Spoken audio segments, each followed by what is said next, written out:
He stared into nothingness, and then, suddenly, began to smile. His lips moved, whispering words no one could hear. A nurse leaned closer and realized he was speaking to people who hadn't been alive for years. Moments later, he passed, peacefully, as if returning to a familiar home. Hundreds of accounts, thousands of stories. In the final moments of life, people begin to see things that defy explanation. They speak to departed loved ones, recall forgotten scenes from childhood, see brilliant light, tunnels, or hear music no one else can hear. These visions are reported so consistently that they can no longer be dismissed as coincidence. Edgar Cayce believed the soul knows when its time has come and begins to prepare. But what exactly does it show us in those last moments? Are these images illusions, brain chemistry, or glimpses of a deeper spiritual reality? In this video, we'll explore 10 things the soul may reveal to you before death, and the hidden meaning behind each one. According to Edgar Cayce, death is not a moment, but a process. A gradual unfolding in which the soul begins to separate from the physical body and align with its spiritual form. Long before the final breath, the soul senses what is coming. This awareness doesn't arrive as fear or panic, but as a gentle internal shift, an energetic recognition that the journey is nearing its next chapter. Cayce described this as the thin transition, a phase where the boundaries between physical and spiritual begin to dissolve, and the soul starts to loosen its grip on the material world. What science sees as declining brain function, Cayce saw as a shift in consciousness. While the body may appear to weaken, the soul begins to awaken a higher form of memory, one not limited by time or space.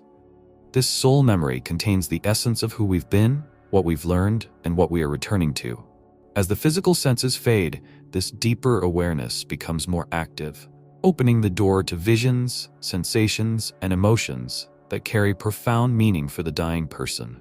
Many people near death report seeing flashes of light, hearing voices, or feeling the presence of someone in the room long before they take their last breath.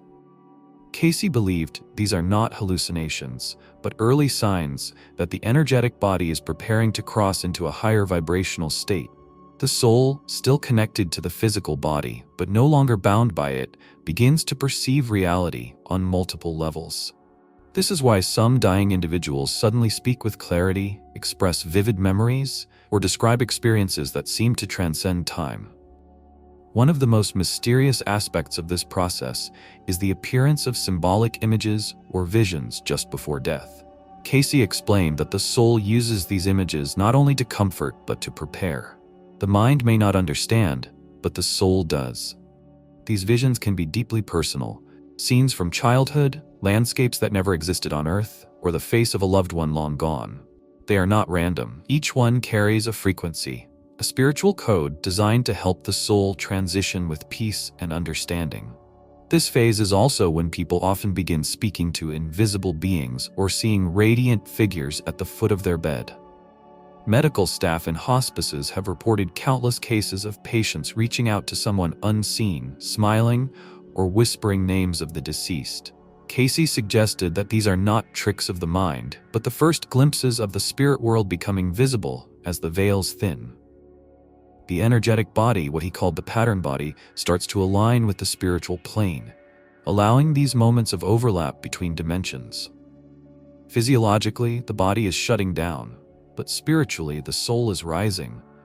And during that rise, images and memories emerge, not as fragments of a dying brain, but as parts of the soul's map.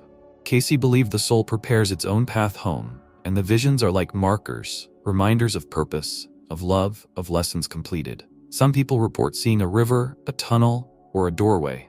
Others hear music they've never heard before but somehow recognize. These symbols are part of the transition, not fantasy, but language of the spirit. The most remarkable thing is that many dying individuals appear unafraid. Even those who resisted death before often become peaceful in their final hours. Cayce explained that this peace comes from the soul's direct awareness of where it's going. As the energetic body detaches, the soul begins to remember, a kind of sacred remembering that transcends earthly knowledge. This is why final words are often poetic, mysterious, or even prophetic. They come from a place beyond logic. In Cayce's view, the soul is never alone during this process. It is guided, supported, and gently welcomed by forces we may not see. The images that appear before death are part of this guidance, glimpses of what lies ahead and reflections of what was meaningful in the life just lived. These visions are not just comforting. They are spiritual tools, carefully chosen by the soul to ease the crossing and reaffirm that what comes next is not darkness, but light. One of the most commonly reported experiences before death is the sudden rush of memories, a phenomenon often described as your life flashing before your eyes. But according to Edgar Cayce, this isn't just a final flicker of the brain. It is something far more sacred, the soul revisiting the essential moments of its journey in this lifetime. Cayce believed that as the soul begins its departure from the body, it doesn't merely shut down, it reviews. And what it chooses to revisit says everything about what truly matters beyond the material world. These memories don't come in logical sequence. They come in waves, moments of tenderness, failure, discovery, and love. People have reported seeing the face of a childhood friend, hearing their mother's voice, or feeling again the warmth of the sun on a long-forgotten summer day. These aren't trivial recollections. They are emotional anchors, fragments of soul experience that still hold spiritual charge. According to Cayce, the soul is not just saying goodbye, it's taking inventory. It is gathering meaning. Why does the soul go back to childhood? Because in those early moments, we are closest to purity. Before fear, ego, or expectation cloud our perception, we live through instinct, emotion, and innocence. The soul remembers these moments as more than memory. They are the baseline of its incarnation. The sound of a father's laugh, the feel of grass under bare feet, the wonder of a first snowfall. These images resurface because they are imprinted on the soul, untainted and real. But the review is not only about joy. Cayce noted that we also revisit our regrets, our wounds, our missed opportunities, not to suffer, but to understand. In the final moments of life, the soul often brings forth images of things left undone, words not spoken, love not given, forgiveness not offered. This is not a punishment, but a final offering, a chance to see clearly what was learned and what was still unfinished. The soul is honest in this process. It does not judge itself, but it seeks balance and wisdom. Some people, moments before death, have described seeing vivid scenes from times of deep emotional impact. The moment they fell in love, the birth of a child, the death of a parent, a moment of betrayal or reconciliation. These events rise not just from memory, but from spiritual significance. Cayce described the soul as being magnetically drawn to the moments that shaped its evolution. In that flash of life review, time collapses, and what's left are the lessons, the love, and the truth. There are also accounts of people seeing themselves not just from their own eyes, but from the perspective of others, feeling how their actions affected someone else. Cayce's readings support this idea that the soul, before leaving the body, may briefly align with a higher consciousness, one that sees beyond ego and sees the connectedness of all things. In that light, the soul doesn't just remember, it integrates. This experience isn't the same for everyone. For some, it happens gradually, over days. For others, it occurs in a single moment of deep stillness before the final breath. Regardless of how it unfolds, Cayce made it clear, the soul is not leaving in confusion or darkness. It is returning with understanding. These memories, whether joyful or painful, are the soul's way of honoring the journey, of recognizing the sacredness of even the most ordinary moments. The life review, in this view, is not about judgment from some higher being. It is the soul's own choice, a natural reflection that occurs when the illusions of time and personality begin to fall away. What remains is the essence of the life lived, the kindness given, the pain caused or healed, the growth achieved. This process, Cayce said, prepares the soul for what comes next, not as a reward or punishment, but as a continuation of its eternal evolution. And so, when the final hour comes, and memories begin to surface like rising light, they are not random. They are the voice of the soul, whispering, "This was your life, this is what you learned, this is what mattered." In that review, the soul sees not only where it has been, but also where it is meant to go next. One of the most consistent and profound elements reported in near-death and end-of-life experiences is the appearance of powerful visual and sensory symbols. People across cultures, religions, and time periods describe eerily similar scenes: a brilliant light, a tunnel stretching into the unknown, radiant beings waiting with open arms, gates or bridges glowing at the edge of perception. These are not the inventions of imagination. They are recurring patterns that appear in thousands of documented cases. Edgar Cayce believed they are not only real, but deeply purposeful. The light, for many, is the first thing they notice.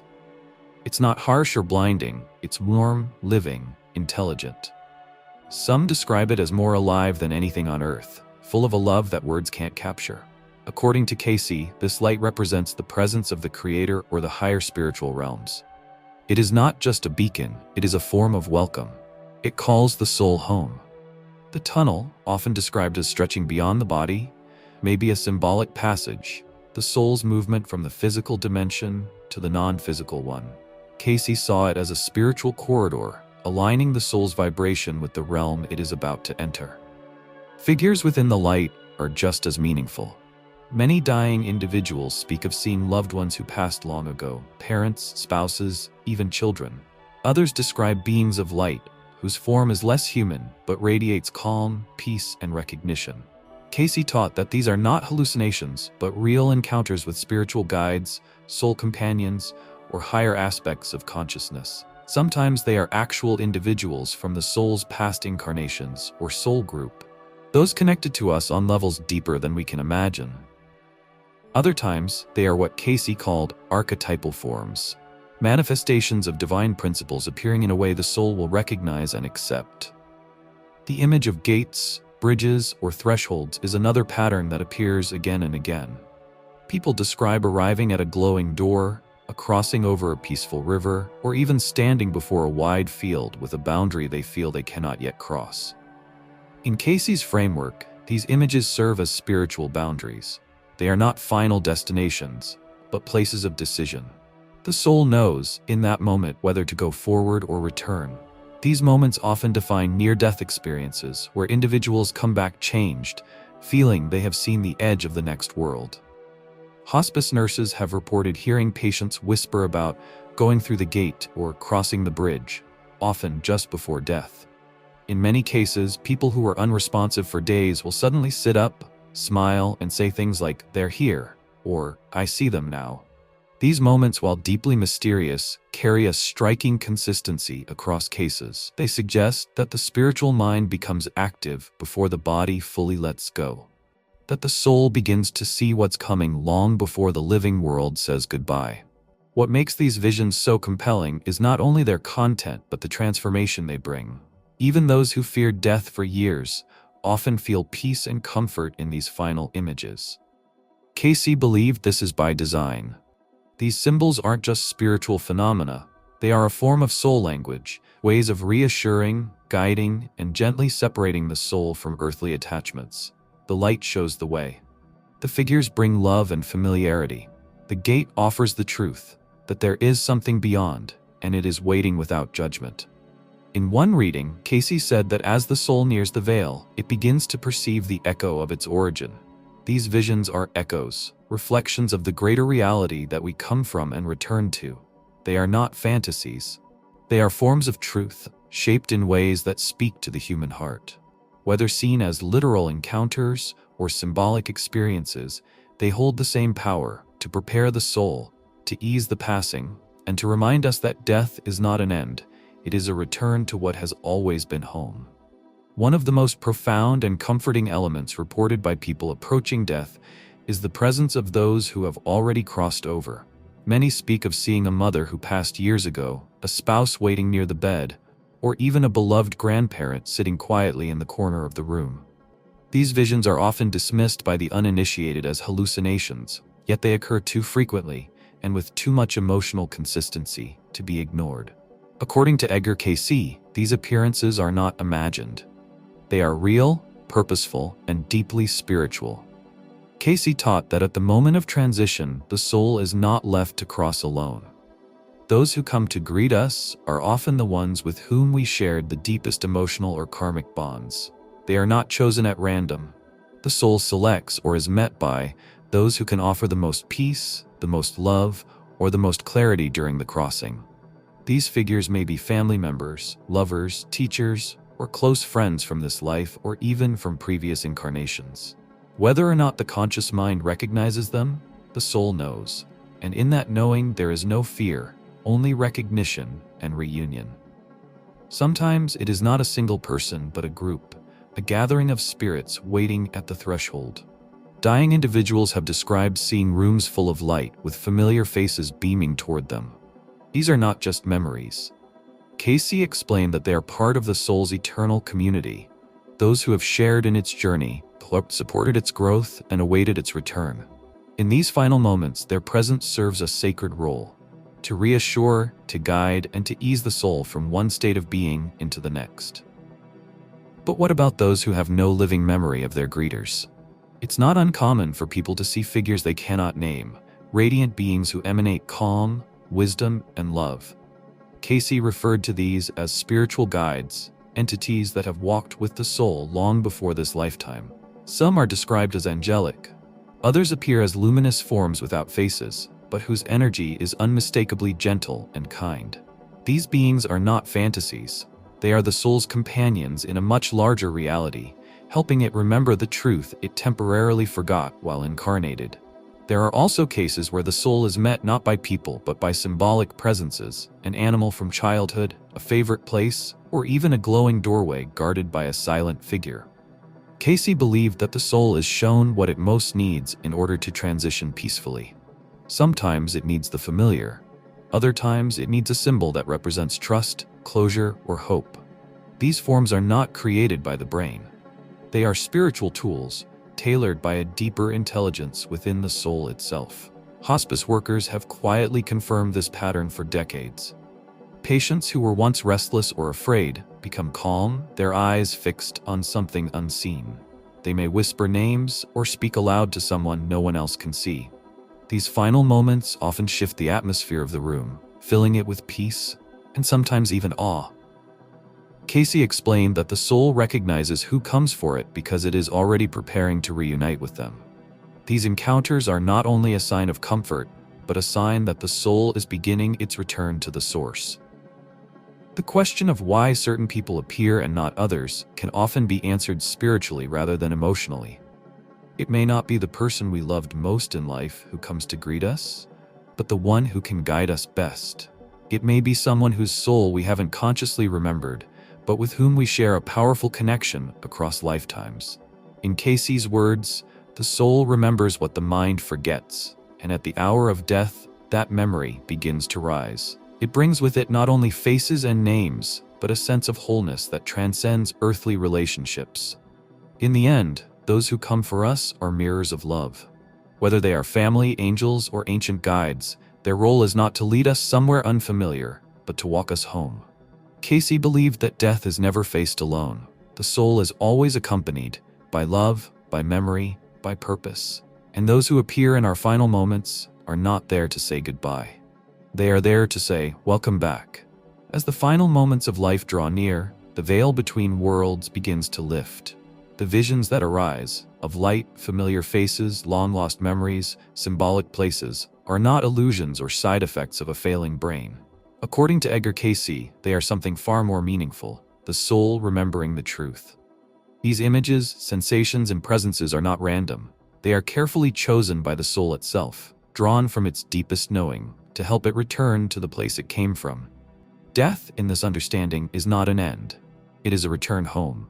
Cayce believed that the soul carries within it the memory of its divine origin, even if the conscious mind has forgotten. In the final stages of life, that memory begins to rise. What we see, feel, and sense in those sacred moments is the soul's own language, a language of symbols, love, and spiritual clarity. The tunnel of light is not just an exit. It is a path. The presence of loved ones is not just comfort, it is reunion. The voices, visions, and quiet peace that come at the end are not hallucinations, they are reminders. Each of the 10 things the soul shows us, whether it's a childhood memory, a radiant being, a long-lost parent, or a garden beyond time, is a step between two worlds. These are thresholds. They are not here to distract or confuse us, but to guide and prepare us. They remind the dying person, in their deepest being, that there is more than the pain, the body, or the fear. They remind us that we are not our suffering, not our disease, not even our name. We are souls in transition. Even in cases where death comes with physical suffering, Cayce taught that the soul may experience a profound beauty in its final journey.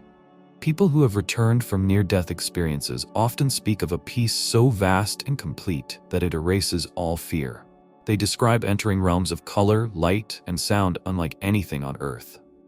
Some report encounters with beings who seem to radiate unconditional love. Others speak of a voice, not heard with the ears, but felt through every part of their being. A voice that says simply and eternally, "You are safe, you are loved, welcome home." What Cayce revealed through his readings was that those never confused in these moments. It knows what is happening. Even if the body is failing and the mind is fading, the soul is becoming clear. It is remembering who it is, where it has been, and where it is going. The images that rise during this time are not coping mechanisms. They are markers of truth, gifts from the soul to itself, to help it let go of the temporary and step fully into the eternal.